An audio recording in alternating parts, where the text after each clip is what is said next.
Have you ever felt stuck with your mortgage payment?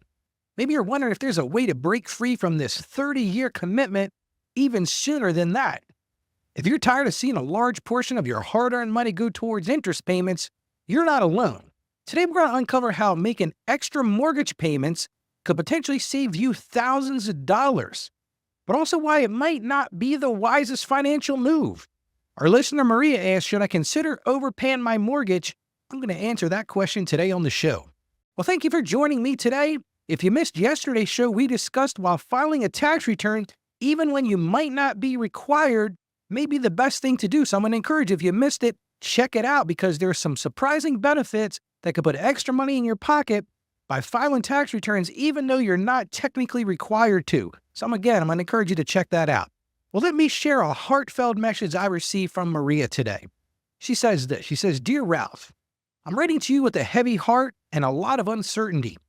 My husband and I have been blessed with a promotion at work that gives me an extra $500 a month. But this decision I'm trying to make is keeping me up at night. We have a 30-year mortgage at 4.5% with 27 years left to go.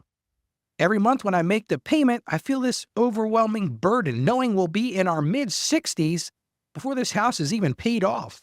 The thought of being tied to this debt for so long makes me feel like we're not being good stewards of God's blessings. Just last night, I was looking at our mortgage statement and seeing how much of our payment goes to interest nearly brought me to tears. I keep thinking about Proverbs and how the borrower is servant to the lender. Some of our church friends tell us to throw every extra penny at the mortgage, while others say we should invest instead. I'm paralyzed with indecision, Ralph. When I pray about it, I feel confused about what God wants us to do with this extra money. Should I consider overpaying my mortgage, or am I missing something bigger in God's plans for our finances?" Well, Maria, your question is a great one. It's a question I get routinely in my practice. And your question really is, the core of it is all about biblical stewardship. And listen, I get it. It's a very emotional struggle. Many of us have considered this. But we need to think about this in context of proper financial planning and also a question of cash flow. And that's what we're going to talk about on today's show. Well, now, while we're talking about questions, remember this. This show thrives on your questions. But today I want to ask you some questions. I've built a listener survey, and I want your honest opinion about the show. And listen, it'll only take about 5 minutes. And here's the best part. When you fill out this survey, you'll automatically be entered into a $250 Amazon gift card drawing. That's right. All you got to do is go to askralphpodcast.com/survey. And listen, your answers are going to impact the show. They're going to shape the show moving forward. I need you to complete the survey by December the 10th because I'm going to do the drawing on December the 11th. And I would love to hear from you. Again, go to askralphpodcast.com/survey. Again, that's askralphpodcast.com/survey and get entered for that $250 gift card giveaway. Now, Maria, when you wrote your letter to me, you mentioned Proverbs 22:7, and it's certainly appropriate here. So let's go right to that text. And this is what it says. It says, "The rich rule over the poor, and the borrower is slave to the lender." And what does that remind us, Maria? It reminds us that debt can be a form of bondage. That mortgage could turn into a form of bondage.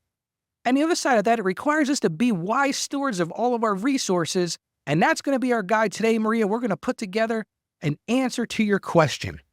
Now, there are a lot of different approaches to making mortgage overpayments. Basically, what I'm talking about here is that decision to make an extra principal payment, whether that be monthly, once a year, whatever those things look like. So I'm going to share some options with this, and I'm going to tie in some stories of clients I've worked with over the years.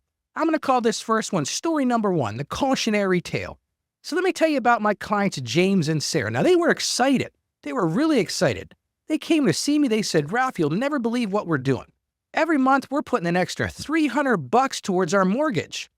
And I said, "That seems great. That's fantastic." But I said, "Well, tell me about your finances." So here's the problem. When I reviewed their finances, guess what? They had $15,000 in credit card debt. And that credit card debt was at 18% interest. Not good. The next thing I asked them, I said, "Okay, well, tell me about your emergency fund." You're not going to like their answer. Their answer was, "Ralph, we've got zero emergency fund." Well, I'm not sure that paying that extra $300 a month really makes sense. So here's my advice to them. I said the first thing you folks need to do is stop making that extra $300 payment. Now, that might sound counterintuitive, but they had bigger fish to fry, as they say. So the first thing I told them to do, build an emergency fund. The second thing I told them to do is tackle that credit card debt. You got to focus on the highest interest rates first. Work on building that emergency fund. Yes, they had great intentions. Their intentions were to pay down that mortgage, but their mortgage rate was a third or maybe even a quarter of what these credit cards were costing them. So they should have been focused on sending that extra money every month to pay off those credit cards. And again, they had no emergency fund. So here's the deal. My answer to this story number one is don't start paying extra mortgage payments. And we'll talk about some strategies later in the show, but this was not the best financial decision. So let's move on to story number two. I call this one the strategic success. So let me talk to you about Tom and Rachel. Now, Tom and Rachel was a couple. They had their financial house in order. Let me tell you, these folks were conscientious. They did the budgeting thing we talk about. I think they're avid listeners to the show. Here's a great part. They had zero consumer debt. I'm talking no credit card debt, no car loan debt, none of that, no extra loans anywhere. Another beautiful thing they had is they had a 6 months of income emergency fund. Now, listen, a lot of people don't have that, but they were conscientious. Like I said, they were strategic. And here's the best part. They were putting 15% each into their retirement savings. So they were right on track. And guess what they started doing? They said, Ralph, here's what we're going to do. We're going to throw an extra $200 a month to the mortgage. And I said, in your situation, that's a great idea. You've got no debt. You've got a healthy emergency fund. You're putting money into retirement. And let's fast forward 5 years. Guess what? This is the truth. By doing that extra $200 a month, they reduced their 30-year mortgage by 7 years. Yeah, they took it from 30 years to 23 years. What's that going to save them? Here's what it's going to save them. It saved them $43,000 in interest. That's just over that 5-year period. So for this one, I say job well done. That's a great stewardship example and a well-rounded plan. Let's look at story number 3, and I call this the balanced approach. Let me introduce you to Michael. Now, Michael's a single dad. He's had a rough kind of life. And what Michael said is, Ralph, I don't have a lot of extra money, but here's what I can do. I can add $100 a month to my mortgage payments. And I said, Michael, that's fine, but just be sure that you're putting money towards your emergency fund. He didn't have any credit card debt. He had some little odds and ends, so he was focusing on that. He was still focusing on his retirement savings. But he said, Ralph, I can do this $100 a month. I said, that's fantastic. So he did that. He put $100 a month, and we projected that he's going to save $27,000 in interest, and he's going to shorten his mortgage duration from 30 years to 27 years. So that's 3 years that he's cutting off his mortgage. And think about it. This is the moral of this particular story is even small amounts make big differences. A lot of people come to me and say, Ralph, I can never pay extra on my mortgage. I say, can you send them an extra $50 a month? Can you send them an extra $25? And these are some great stories that I've mentioned today, and they really demonstrate the impact of mortgage payments. But here's the question you might be left with, and it's the whole point of today's show. And that is, Ralph, when does overpaying your mortgage make sense? I've shared some different stories, and here's the bottom line. Here's my top 4 things or 4 reasons or 4 purposes when overpaying makes sense. First one is this. When you have no high interest debt. Listen, if you've got credit card debt, if you've got high interest debt of any kind, installment loans, whatever they are, you got to focus on those things first. It makes no sense, 0 sense, to pay down your mortgage, which is generally going to be at a better rate as compared to paying down those 18 or 23% credit cards or high interest debt. So don't make extra mortgage payments while you still got high interest debt. Number 2 thing on why does overpaying your mortgage make sense?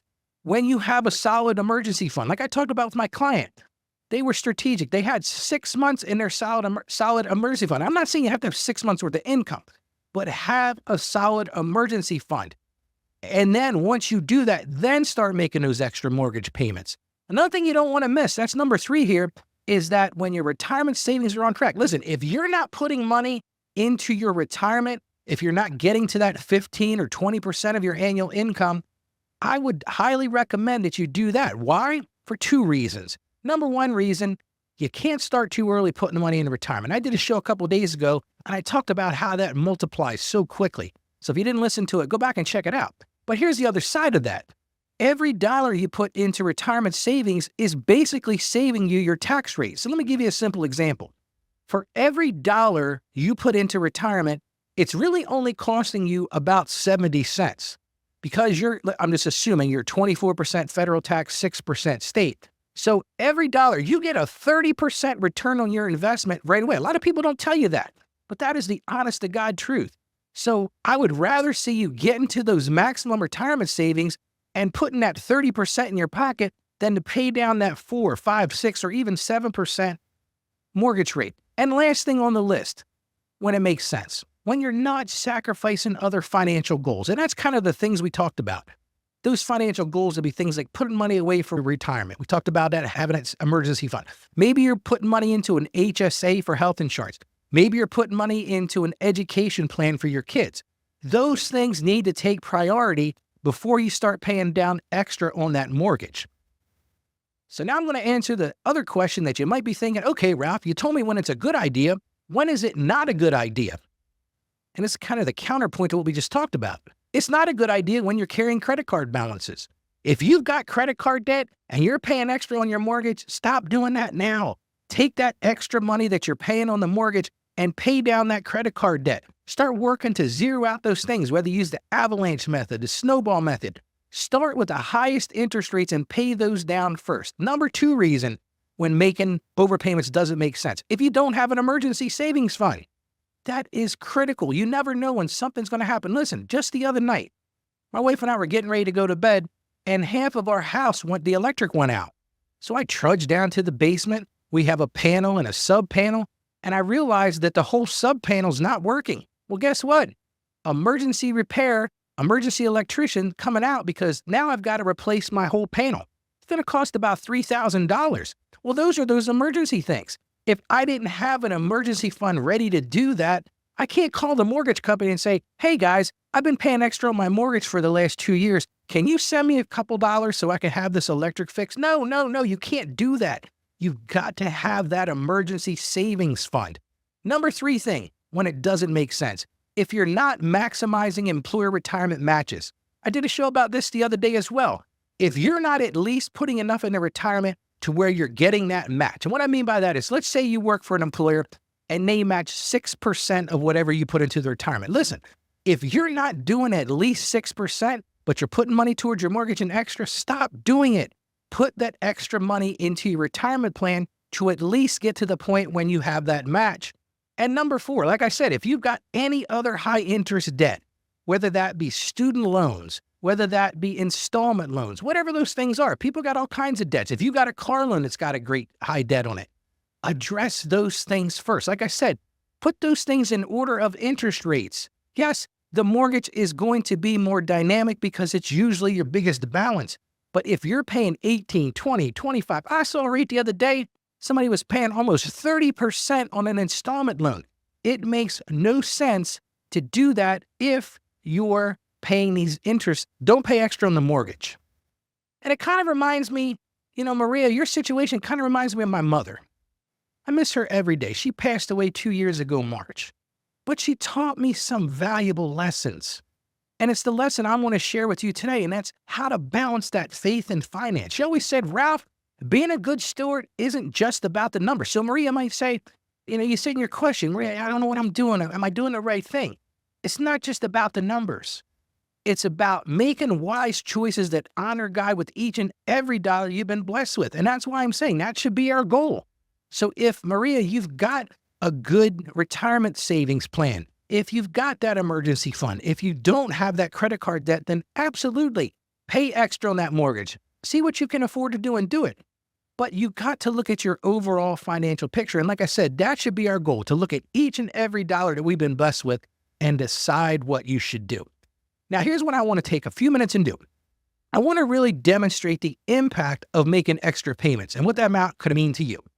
Let's just say you add $100 a month. I have a client, Jennifer. That's what she did. She put $100 extra a month.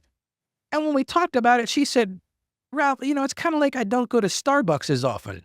I'm not sure it's a few premium coffee runs, but it's a few. And she said, Ralph, here's what she said to me. I'm going to read this exactly what she said to me. She said, Ralph, I barely noticed a difference in my monthly budget. And like I said, she's doing an extra $100 a month, but now I'm saving $27,000 in interest. And guess what, Ralph? When I put my head on the pillow at night, I sleep better at night. And think about it. This small change, $100 a month, has cut 3 years off of Jennifer's mortgage term. So I say, great job, Jennifer. Well, let's talk about if you add $200. I got another client. His name's David. Now, he's a small business owner. He listens to my show every day. He always sends in comments, which I appreciate. I encourage you to do the same thing. And he shared this testimony. He said this. He said, Ralph, after implementing your advice about adding $200 monthly to my mortgage payment, I calculated that I'll save $52,000 in interest over the life of my loan. That's money I can use to expand my business and support my church's ministry. Exactly, David. Nice work. $200 a month. That's $50 a week. And think about that. On a 30-year mortgage, you're going to save $52,000. That's huge. Well, maybe you got some money, you can make a big reach. Well, how about this? What if you added $500 a month? Let me tell you about my clients, Sarah and John. What they did was each of them got a raise at work. It was about $500. And they decided to put that entire $500 raise towards their mortgage principal. And guess what? Think about this one. This one will rock your world. By that $500 extra a month, they're going to pay off their home 12 years earlier. That's fantastic. So that 30-year mortgage goes down by 12 years. But here's the greater part. They're going to save $103,000 in interest over the life of that loan. $103,000. Think about it. That's college tuition for their children or their grandchildren. Or that's a substantial boost to their retirement savings. So it sounds like making extra payments is smart, right? But here's the crucial part. Listen to me very carefully. Before you make any decision about overpaying your mortgage, let's walk through what I call my financial freedom checklist. Get a pad and paper and write these things down. They'll also be in the show notes. This is what I call the financial freedom checklist. Let's start first with your emergency fund. Do you have 3 to 6 months of expenses saved? Simple question. Yes or no? Is your income stable? Do you have a job that you're consistent with? Or are you worried about you could be downsized or something like that? And then the third thing under emergency fund status, are you prepared for unexpected expenses? Well, that's the whole point of an emergency fund, isn't it? Do this financial freedom checklist. Think about your emergency fund status. Do you have 3 to 6 months of expenses saved? Is your income stable? And are you prepared for unexpected expenses? Then I think number 2, you got to look at a debt assessment. Again, we've talked about this several times. Are you carrying any credit card debt? Do you have personal loans? What about car loans or student loans? Look at those interest rates. If you're paying high interest on debts, do not pay extra on your mortgage till you pay those things off. The third tier to this, we've talked about this several times today as well, and that's retirement planning. Ask yourself these questions. Are you maximizing your employer's 401k match? If you're not, do it. Even if you have to build up to that. Don't pay extra on your mortgage till you're at least maximizing your employer's 401k match. Have you considered IRA contributions in general? Maybe you don't have a 401k. Maybe you're working a job they don't have it. Are you putting money into an IRA every year? If you're not, do that before you start putting money against your retirement. And then you got to ask yourself the big question. Is your retirement on track for your age? You've got to ask yourself, if you're 25 and you're putting 15% into your retirement and you've got extra money, by all means, pay extra on your mortgage. But if you're 55 and your retirement savings aren't quite on track, I'm putting more money into retirement than I am paying down debt. Now, this is one a lot of people don't think about, and that is ask yourself these questions about insurance. Insurance is a big portion of this. Do you have adequate life insurance? Is your disability insurance sufficient? Maybe you don't even have disability insurance, and have you reviewed your homeowner's policy recently? You see, a lot of things go into this, but think about this. If you don't have life insurance, maybe you'd be better off spending money on a term policy to give your family that protection rather than putting that money extra on the mortgage. Maybe you don't have disability insurance, or maybe you can increase that at work. Go look at doing that. And then, as always, I did a show about this a couple weeks ago. Look at your homeowner's policy and make sure you're paying for all the coverage you need. And see, if you want to understand, if you don't hear me, this decision isn't just about mathematics. And that's the way it is with most of the things I talk about. It's not just about the math. If it was just about the numbers, I'd give you an answer and say, hey, go do it. But it's about finding peace in your financial journey while honoring God with your resources. Now, this may be overwhelming for you, and you may want to book a consultation with me, and I can dig in deeper with your specific situation, and I can create a personalized plan that aligns with both your financial goals and your faith. So if you want to do that, you go right to AskRalph.com, click Book a Call with Ralph. Now, I'm going to share some action steps that you can take today in just a few moments. But first, I want to ask you this. It's Christmas time, or at least Christmas getting ready time. Are you losing sleep wondering how you afford everything on your holiday list this year? Are you tired of starting every new year buried under a mountain of holiday debt? Do you want to create magical Christmas memories without the financial stress that usually comes with them? I think the answer is probably yes. Well, I'm going to give you something free, and that is I want you to discover peace of mind with my free Surviving the Holidays Without Going Broke guide. I think that's pretty blunt. How can you survive the holidays without going broke? And in that guide, you'll learn a proven budget strategy that actually works. If you follow it, it will work. I'm going to share some smart shopping strategies to help you slash your cost. I'm going to tell you how to create magical memories without maxing out those credit cards. I'm also going to teach you some tips that you can use for teaching kids gratitude in what I call this gimme more world. If you got little kids, you know exactly what I'm talking about. More, more, more. And most importantly, the centerpiece of this is how to keep faith and family at the center of your celebration. Listen, don't let January's credit card bill steal your holiday joy. Download your free guide today. You get to it by going to AskRalphPodcast.com/Christmas. And listen, get the guide and make this your most meaningful and affordable holiday season yet.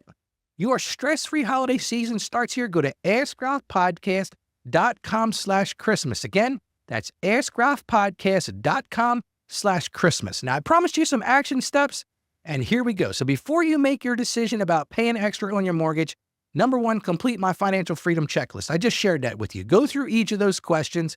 If you answered no to any of those, fix that area first, and then look at putting extra on your mortgage. Another thing I'm going to encourage you to do is use a mortgage calculator to run your specific numbers. I'm going to have a link on the show to a mortgage calculator you can use, and you can play with that. You can put in your specific data. You can play with, well, what if I add $50 a month? What if I add 100 or 200 or 500? It will show you what the numbers mean for you, because I'm just giving you basic examples today. Your situation could be vastly different, but here's the deal. If you're doing all the things right on the financial freedom checklist and you can afford to pay extra on your mortgage, bottom line answer is do it. Number three thing, I always talk about this. Always pray for wisdom and guidance. Ask God, what should I do here? Like Maria, your question today was all about that. I'm praying about this. I want to be a good steward. And then finally, the last thing I want to say is maybe you might want to book a personal consultation with me where we can review your entire financial picture together. Sometimes you just need extra help. Now, tomorrow we're going to tackle another crucial topic for homeowners, and that's title insurance and why you need it. A lot of people don't understand what that is. They go to settlement, they see this line item, title insurance, but they have no clue what it is. So you don't want to miss that essential information that could protect your biggest investment. And we just talked about mortgages. For most people, your house is your biggest investment, so you want to make sure it's protected. Now remember, my passion is to help you achieve financial success. I truly want to see you live out your dreams. I want to see you grow in your faith. And I know together we can master your finances from that Christian perspective. So as I always end this show, I encourage you, stay financially savvy, and God bless you abundantly. Thank you for joining us on the Ask Ralph podcast. And with a simple click to subscribe, we'll invite you back to our next episode. And remember, financial issues don't have to be complicated. Just ask Ralph. The information contained in this episode of Ask Ralph is based on data available as of the date of its release. Saggio Accounting Plus and Ask Ralph Media, Inc. is under no obligation to update this content if changes occur. Applying this information to your specific situation requires careful consideration of all facts and circumstances, and any information provided is not to be considered as financial, tax, or legal advice. Please consult your tax advisor or attorney before acting on any material covered.